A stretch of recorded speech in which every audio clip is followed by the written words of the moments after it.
ابو عامر راہب کا تعلق قبیلہ خزرج سے تھا۔ اس بدبخت شخص کے دل میں آپ صلی اللہ علیہ وآلہ وسلم کے لیے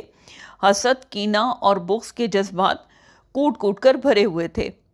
آپ صلی اللہ علیہ وآلہ وسلم نے اسے اسلام کی دعوت دی، مگر کفر و نفاق کی کالک نے ایمان کی روشنی کو اپنے اندر جذب نہ کیا۔ وہ آپ صلی اللہ علیہ وآلہ وسلم اور اسلام کے خلاف سازشیں کرنے میں مشغول رہا، یہاں تک کہ اس نے منافقین مدینہ کو خط لکھا کہ ایک عمارت بناؤ اور ظاہر کرو کہ ہم ایک مسجد بنا رہے ہیں، لیکن در حقیقت وہ اس وقت میرے قاصدوں کو اور بعد میں میرے لیے پناہ گاہ کا کام دے،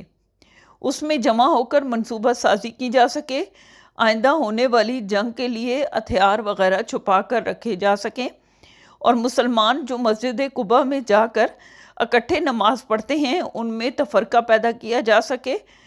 یہ عمارت مسجد قباء سے کچھ فاصلے پر تعمیر کی گئی، اور اس کو تعمیر کرنے کے بعد منافقین آپ صلی اللہ علیہ وآلہ وسلم کے پاس گئے اور آپ سے درخواست کی کہ ایک نماز یہاں پر ادا کریں تاکہ مسلمان بھی اس طرف راغب ہو سکے۔ آپ صلی اللہ علیہ وآلہ وسلم اس وقت تبوک کے لیے روانہ ہو رہے تھے۔ آپ صلی اللہ علیہ وآلہ وسلم نے کہا کہ واپسی پر یہاں نماز ادا کریں گے۔ آپ صلی اللہ علیہ وآلہ وسلم جب تبوک کے سفر سے واپس آ رہے تھے تو مدینہ منورہ سے کچھ فاصلے پر سورہ توبہ کی آیت نمبر 107 اور 108 نازل ہوئیں، جن میں اللہ تعالیٰ نے آپ صلی اللہ علیہ وآلہ وسلم کو اس مسجد کی حقیقت کے متعلق باخبر کیا کہ اس کا اصل مقصد مسلمانوں کو نقصان پہنچانا، ان میں تفرقہ ڈالنا اور ان کے خلاف سازشیں کرنا ہے، اور اس کا مقصد منافقین کے لیے ایک کمین گاہ فراہم کرنا ہے تاکہ مسجد قباء کی اہمیت کو بھی گھٹایا جا سکے۔ ان آیات کے نزول کے بعد آپ صلی اللہ علیہ وآلہ وسلم نے اپنے چند اصحاب کو حکم دیا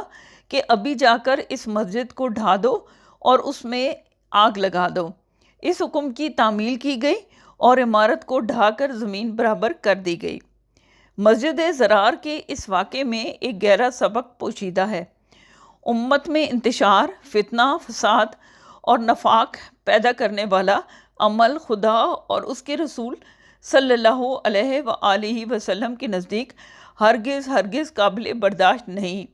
ایسی کوششوں کو بزور طاقت کچلنا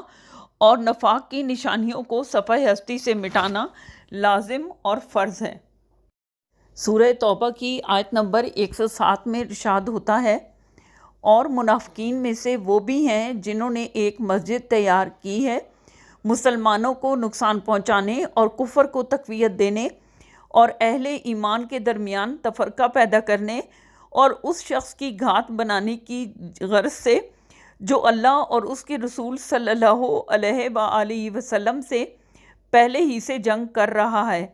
اور وہ ضرور قسمیں کھائیں گے کہ ہم نے اس مسجد کے بنانے سے سوائے بھلائی کے اور کوئی ارادہ نہیں کیا، اور اللہ گواہی دیتا ہے کہ وہ یقیناً جھوٹے ہیں۔ سورہ توبہ کی ہی آیت نمبر 108 میں ارشاد ہوا،